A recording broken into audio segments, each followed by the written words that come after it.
Tiger allrounder Shakib Al Hasan ভক্তদের জন্য নতুন আশার আলো। আনুষ্ঠানিকভাবে সকল প্রক্রিয়া সম্পন্ন হচ্ছে একে একে। দেশে ফেরার পথ প্রশস্ত হচ্ছে সাকিবের জন্য।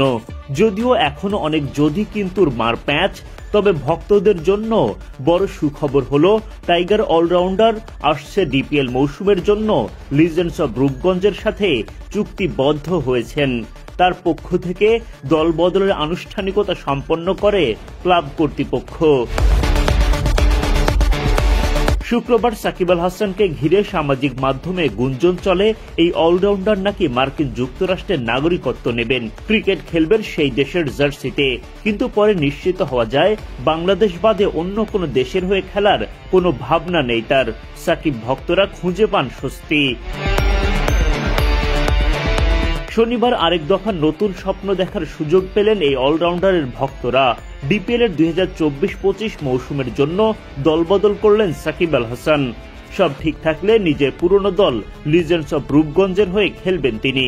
দেশের বাইরে অবস্থান করায় তার হয়ে সিসিডিএমে প্রয়োজনীয় কাগজপত্র দাখিল করে ক্লাব কর্তৃপক্ষ। ডিপিএল দলবদল তো সম্পন্ন হলো, ফলে সাকিবের দেশে ফেরা নিয়ে নতুন করে আলোচনা শুরু। এর আগে সবশেষ বিপিএল এ চিটাগং কিংসের হয়ে নাম লিখিয়েও দেশে ফিরতে পারেননি টাইগার অলরাউন্ডার।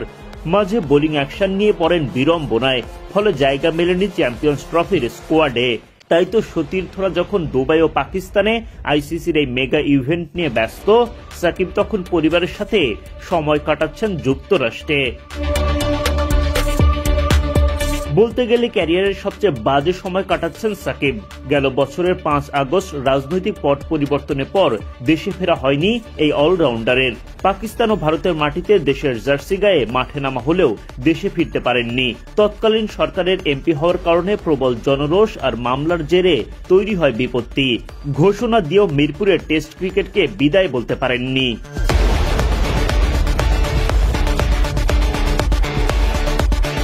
সাকিবের দেশে ফেরা নিয়ে যেমন জনরোষ আছে, তেমনি অগণিত ভক্ত অপেক্ষায় প্রিয় তারকাকে দেশের মাটিতে দেখতে।